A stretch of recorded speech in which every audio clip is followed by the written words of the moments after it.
Welcome, everybody, to the latest iteration of Nick's Yemen Roundup, covering the period between 9 and 15 June 2025. It's a pleasure to have all of you. A lot going on in Yemen this week, a lot going on in the Middle East this week, I think most people will know. So let's go ahead and just get started. Starting off a little bit about me, my mini commercial here. My name is Nick J. Brumfield. I am an independent researcher on Middle East politics. I have an MA in Arab Studies from Georgetown University, a decade's experience professionally analyzing Middle East politics, and I'm regularly quoted in international media. So this is just your little snippet to if you're interested in someone who has followed Middle East politics, not just Yemen, but really across the region for some kind of work, either be it political risk consulting, legal consulting, even just kind of working together on putting together various products for you. Please feel free to reach out to me at info.nickjbrumfield@gmail.com. More than happy to discuss helping you out. So with that, let's get started with what people are actually here for, though, which is Yemen. And starting off, as always, with politics and governance, focusing on international affairs. And there's been a fair bit of international affairs as it relates to Yemen the past week, some more flashy than others. Starting off the week, we did see on 10 June, UN Special Envoy Hans Grunberg conducted an interview with Al Dastur newspaper, in which he essentially reiterated the same points he's made continuously for the last several years now, actually, in which he called for progress, and did condemn the ongoing Houthi detention of UN workers, UN and other NGO workers in areas under their control. That's been going on for about a year now. They did that back in June 2024, and most of those workers remain in detention. He followed that up on 12 June with his monthly address to the UN Security Council, which he often gives mid-month. Again, a lot of the same points that we've seen him make before. He condemned the Houthi detentions. It is worth noting, though, that he did confirm from the UN podium that the Israeli strikes on Sana'a International Airport, which did destroy over the course of two strikes four Yemeni Airways airplanes, did halt commercial air traffic from Sana'a International Airport to Amman. So that is a very big deal in terms of its effects on the ability of ordinary Yemenis to travel from the Sana'a area, where many millions live abroad. We did see on 12 June the U.S. Embassy in Djibouti reportedly had rejected applications from a number of Yemenis following Donald Trump's travel ban against anybody from Yemen. This included first order relatives of United States citizens, which some were thinking would be exempted from this requirement. So that ban is starting to have real world implications on Yemenis' ability to travel to the United States. There's a very large Yemeni diaspora in the United States. So this is definitely affecting, families being able to see one another and just sort of the normal operation of people's lives. We also did see on 15 June, and this is probably the flashiest, 15 June, I believe, Abdul Malik al-Houthi announced the Houthi movement's full support for Iran in the open and long-term war with Israel. As I'm sure many of you have known, over the course of the past week, we've seen really unprecedentedly large and damaging exchanges between Israel and Iran following Israel's airstrikes on a number of very high-ranking Iranian officials, including the operational head of the IRGC, various nuclear and other military facilities. We did see on 15 June the Houthis also state that they are coordinating attacks on Israel with Iran amid this regional tumult. The Houthis have been launching attacks on Israel this whole time. They have talked about the fact that they've been coordinating with the Axis of Resistance before, so this isn't as big a news bump, I think, as some outlets were making it. But yeah, so this is to confirm that the Houthis do consider themselves part of the regional fight right now, and are at least publicly presenting their efforts as being part of it. we did see on 15 June, and this got a laugh out of me. On 15 June, Israeli Prime Minister Benjamin Netanyahu also stated that Iran this was in an interview with Fox News that Iran wanted to transfer nuclear weapons to the Houthis. And that got a lot of play because it's a very big statement to make. Honestly, it doesn't pass the smell test, in my opinion, just for a number of factors, with how kind of not restrained, but you're kind of on the leash, or Iran has been with regards to even getting nuclear weapons, right? So it's been very calibrating its enrichment and its other programs to based on diplomacy and other factors, and how off the leash the Houthis have been, even from Iran. So there have been multiple instances that we have seen over the course of the last several years where Iran has told the Houthis, oh, maybe you shouldn't do that, or advised them against it. And then the Houthis have just kind of done it anyway. I think the Houthis are very valuable to Iran because they're willing to kind of be the party that's just willing to kind of do whatever.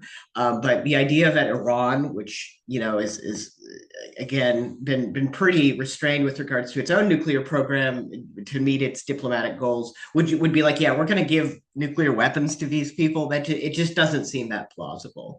But we'll see. If new information comes out, we'll see. But I'm not taking Bibi's word for it just yet. Moving on over to politics and governance in Yemen from the Yemeni government perspective. Really, really the two main stories are concerning the ongoing failure of infrastructure and the inability of the Yemeni government to maintain basic services. And then more specifically in Aden Governorate, ongoing protests following the abduction and deaths in some cases of certain prominent individuals. So with regards to the central government, we did see on 14 June, Presidential Leadership Council member Tariq Saleh chair a meeting in Taz governorate on that governorate's ongoing water crisis. So we've seen a very significant water crisis in Taz. We've seen water crises in a lot of southwest Yemen. This meeting did include Taz Governor Nabil Shamsan, so it's definitely was was a bigger meeting. I believe around that time we also did see Tariq Saleh chair another meeting for the planning committee for the city of either Mocha or Khoka, which it just very much presenting himself as an able administrator. Whether or not they're actually able to resolve the crisis remains to be seen, but he's definitely tried to present himself as an infrastructure builder on the southwest coast there along the Taz coast. On 15 June, we did see Roy Prime Minister Salim bin Barak tour various power stations in Aden. This is a photo here on the right of him touring one of those power stations amid these ongoing electricity shortages, despite him issuing a variety of proclamations to try to resolve that. We'll talk a little bit more about that on the energy infrastructure side. But as far as I can tell, the electricity outages and shortages are still ongoing. They are not yet resolved. And then moving on over to Aden Governorate, where we did see a continuation of popular protest amid these deteriorating service conditions. On 14 June, there was another women's protest in Aden. This came following, I believe this would make it the fourth or fifth women's protest in Aden. The local STC line authorities have outlawed protests amid these very, well received protests popularly. So even these women's protests did get a shout out from UN Special Envoy Grunberg in his address to the Security Council. But we did see on 14 June, STC line forces also reportedly arrest lawyer Afrah al-Hariri, as well as another women activist for their involvement in these protests. And so definitely trying to clamp down perhaps a bit on that. And then we did see on 14 June, STC aligned forces deploy in Aden ahead of multiple marches for people who have either been abducted or killed by local security forces, or believed to be, abducted or killed by local security forces. So there was the Ashal March, which was supposed to have taken place on 16 June. I believe it did. I didn't get a chance to check the news report with regards to that. That's been a big, long-running thing for at least a year now, with the Jadna tribes of northeastern of Western Abia Governorate organizing multiple protests after the disappearance and improbable death of Ali Ashal by what is believed to be perhaps STC-aligned security forces. We did also see reports that the Yafa tribes of Lahij Governorate were preparing a march to Aden following the death of Sheikh, I believe it's Anis Jardami, just within the last couple of weeks following his detention by security belt forces. The security belt forces are saying, hey, it wasn't us. He had a medical emergency, please. But yeah, so again, and this happens more often than you would think in terms of people getting abducted and then either being disappeared for many years or killed. And so this resonates with a lot of different communities across Yemeni government held areas of Yemen, even if it isn't necessarily their person, or their tribe or their community that's affected. So this has the potential to be a much bigger sort of collection of protests, and it has reached that fever pitch before. I'm not sure if it'll get there this time. Moving on over to politics and governance from the Houthi movement perspective, a couple things worth noting. So we interestingly, we did see on 12 June pro-STC media reports that the Houthis have abducted 54 people for using Starlink internet in the Sana'a area. The Houthis have banned Starlink, even though it's incredibly popular, because one, it's much faster than the Houthi-controlled internet infrastructure, and two, the Houthis can't use it for surveillance or block certain sites, which they are very, very apt to do. But they see it as, obviously, since it is a U.S. linked company, it's a U.S. linked company with strong ties to the U.S. government. They do see it as a potential national security liability, and so they have banned it and tried to root it out as much as possible. So we did see them abduct 54 people for using that. On 12 June, we did see, we saw Abdul Malik al-Houthi give two distinct addresses this past week. One on 12 June, when he addressed the situation in Gaza, as well as just essentially this speech was him listing out a series of crimes Israel's conducted, not just against Gaza, but Syria, Lebanon, really everybody, and kind of reiterating the Houthis' sort of support for the regional conflict. And then we did see him give another one on 14 June on the occasion of Wilaya Day, or Eid al-Qadir, Yom al-Wilaya. This is a very important holidays historically for Shia Muslims, but the Houthis have kind of used this to use the holiday and its public commemoration in an attempt to buttress their claim, essentially, or their positioning as kind of the divine guardians of Yemen, as the descendants of, in particular, the Hashemite Sada Houthi family, as the kind of defenders of Yemen, as descendants of the imams. So we did see that. We've seen them do a lot with regards to that, and even amid all of these, airstrikes and military preparations, they did put a lot of seeming effort into holding public commemorations of this day. We also did see on 15 June, pro-STC media reports that the Houthi-aligned security and intelligence service had arrested various Houthi leaders on suspicion of espionage following the Israeli strike on what is believed to have been a meeting of the Jihad Council. Not sure if that's necessarily the case, if it was the Jihad Council or something else, but we're still waiting to see sort of what exactly was the fallout of that. The only confirmed sort of target, according to that has been released by Israel, was that it was Mohammed Abdul Malik al-Hamri that they were targeting. But we have seen other reports that other very senior officials were present at that meeting. We'll see what comes out of that. Moving on over to military and security from the front lines perspective, really the major story this week concerned the Aqaba or the Thara front, Aqaba Thara. So yeah, so this is Aden. This is the Yemeni government capital. This is Albion, which is this nice long west-east governor, and then you have the Aqaba Thara front, which is sort of along this boundary here. This is a very, very geographically important front. It's right there. It's a long front between the Houthi and Yemeni government aligned areas. It's also an incredibly defensible position for the Houthis. The Aqaba Thara it's this massive ridge line that overlooks the coastal plain. So the Houthis have a major defensive advantage here. So we saw some clashes there on 10 June, according to pro STC media. But really, the main story this week concerns the potential opening of the Thara Road, which is the road that leads up this escarpment and can connect these two areas.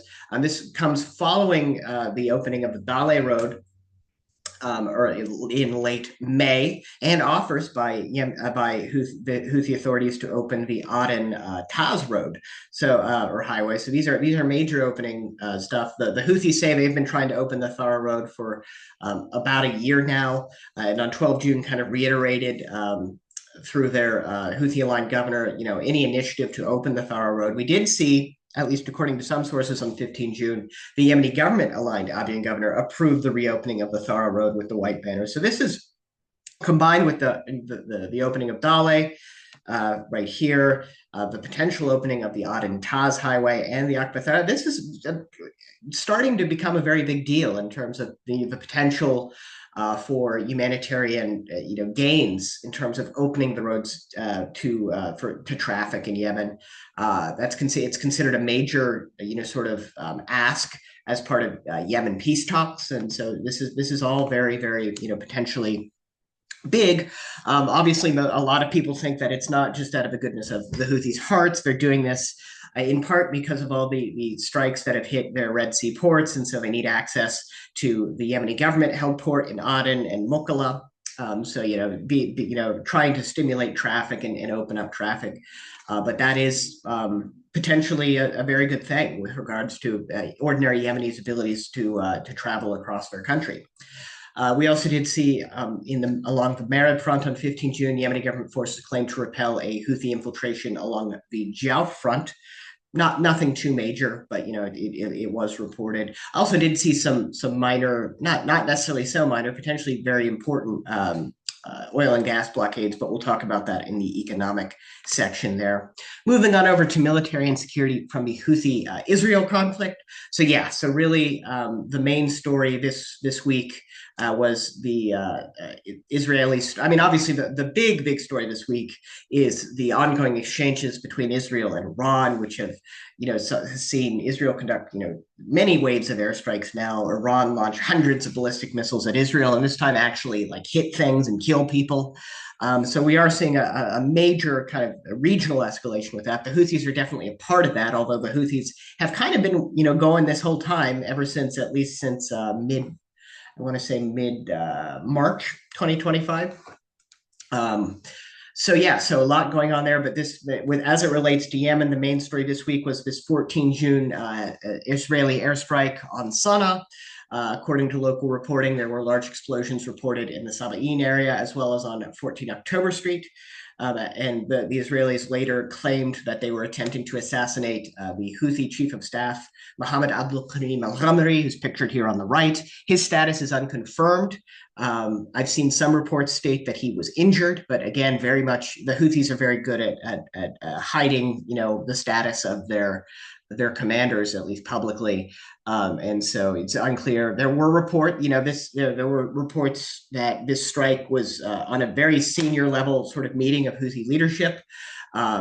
Report possibly on the Jihad Council with SPC, Supreme Political Council President Mahdi al-Mashat, as well as others attending. But it's unclear, if anybody else was injured, if anyone else was killed. We're still very much sort of seeing, what could happen for this. Mohammed Abdul Karim al-Ghamri is a very, very important figure within the Houthi-aligned military. He is the chief of staff. He is very strong ties with Iran, de facto head of the Houthi missile force. So he's a very important person. He's not the most important person in Houthi ranks. He's not a member of the Houthi family, so he is kind of in that ring of people who are very close to the Houthis and have been very close to the Houthis for a very long time. But he's not, Abdul Karim al-Houthi, he's not Abdul Malik, he's not Muhammad Ali, he's not maybe not even Ahmed Hamid, but very, very important as operational commander, that kind of thing. In terms of Houthi attacks on Israel, we did see two kind of spates of attacks. The first on 10 June, when the Houthis claimed two missile attacks on Ben Gurion Airport. They said that they got a hit. Israel claims it intercepted a missile and didn't report any hits. And then between 15 and 16 June, we did see the Houthis claim multiple ballistic missile attacks on Israel, with Israel claiming to intercept one missile. So a continuation of what we've seen.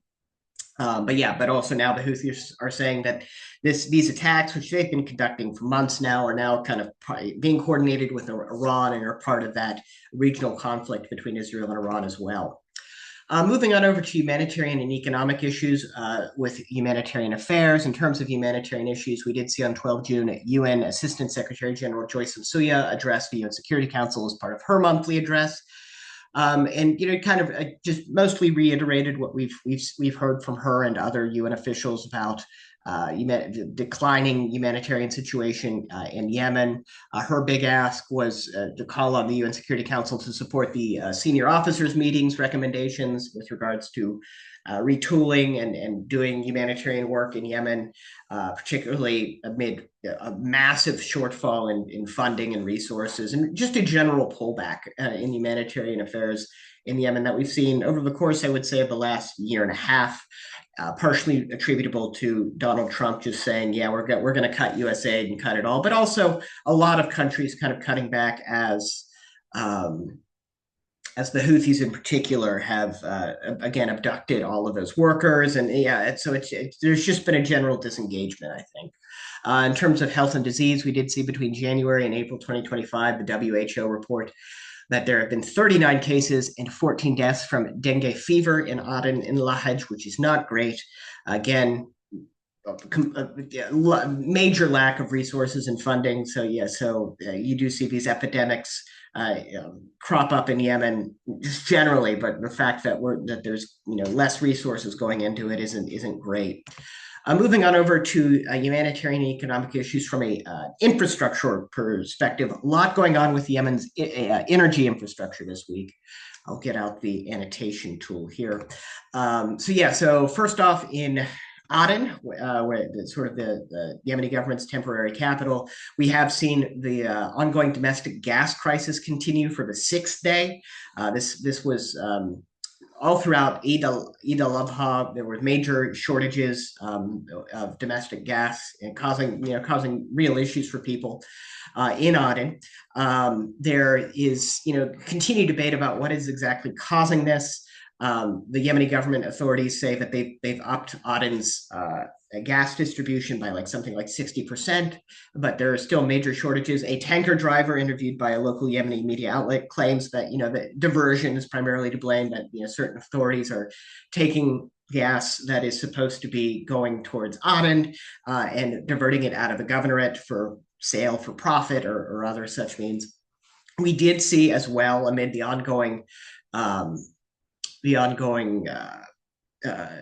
electricity shortages in Aden, Yemeni government oil minister Saeed al-Shamasi ordered 12 oil tankers to Aden per day. This actually isn't new. Prior to the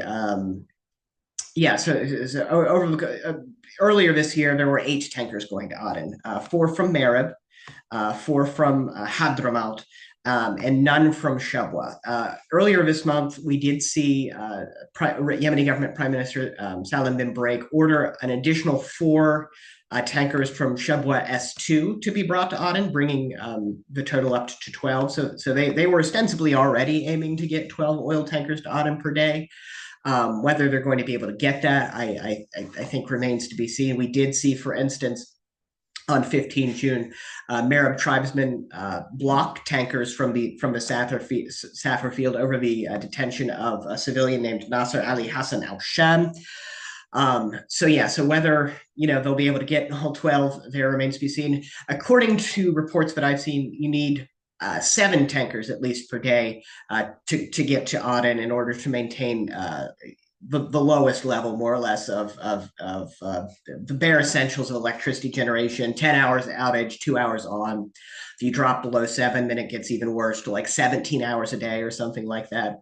And so what we've seen historically over the last couple of years is because he only had 8 going in, 4 from Marib and 4 from Hadramaut, the disruption of any one of these sources could cause pretty significant outages in Aden. So we did see the Hadramaut Tribal Alliance blockade the fuel from Hadramaut to Aden earlier in 2025, and that did have major knock-on effects. We are now seeing the Marib tribesmen blockade, and so that would take out. So adding Shabwa S2 and getting 4 tankers from Shabwa should hopefully add some slack into this distribution. So if you have 12 going into Aden normally and you cut it down to 8, that's still above 7. It's still not great in terms of maintaining electricity generation. The presidential plant in Aden needs 28 tankers a day in order to maintain its maximum sort of power output.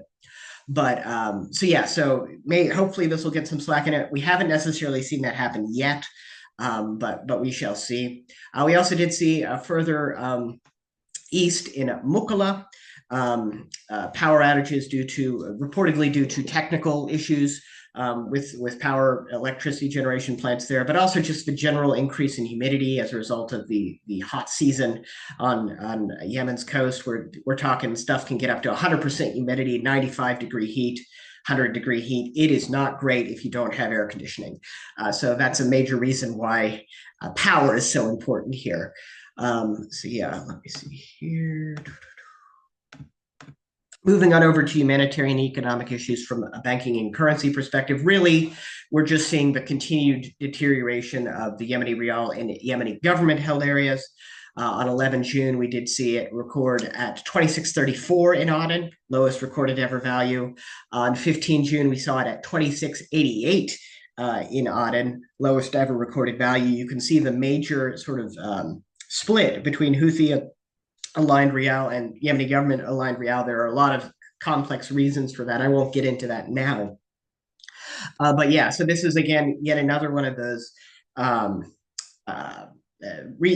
driving forces of protest and just general discontent in Yemeni government-held areas, because even with all of the attacks on Hadeda, even with all of the attacks on, all of this infrastructure in Houthi-held areas over the last year, if you look at prices and sort of the stability of prices, the stability of purchasing power, the Yemeni government-held area has actually been hit worse because of this continued deterioration of the rial, primarily brought on by the Houthi blockade of oil exports from Yemeni government-held areas, which has caused a massive hole in the budget. It's put a lot of downward pressure on the Yemeni rial, and it's not great. And according to the most recent reports, we'll see it appears that the ROIG is still waiting on a Saudi deposit, if it's ever going to happen, in terms of its potential effects on the exchange rate remains to be seen. But so it's not a great time for the ROIG economy. And that's all I have from me. Thank you so much for listening. Yes, again, please like and subscribe. Your support for this channel is very much appreciated. Get more people seeing it. If you have any work requests or any professional inquiries, please feel free to reach out to info.nickjbrumfield@gmail.com. And thank you so much for listening. I look forward to next week.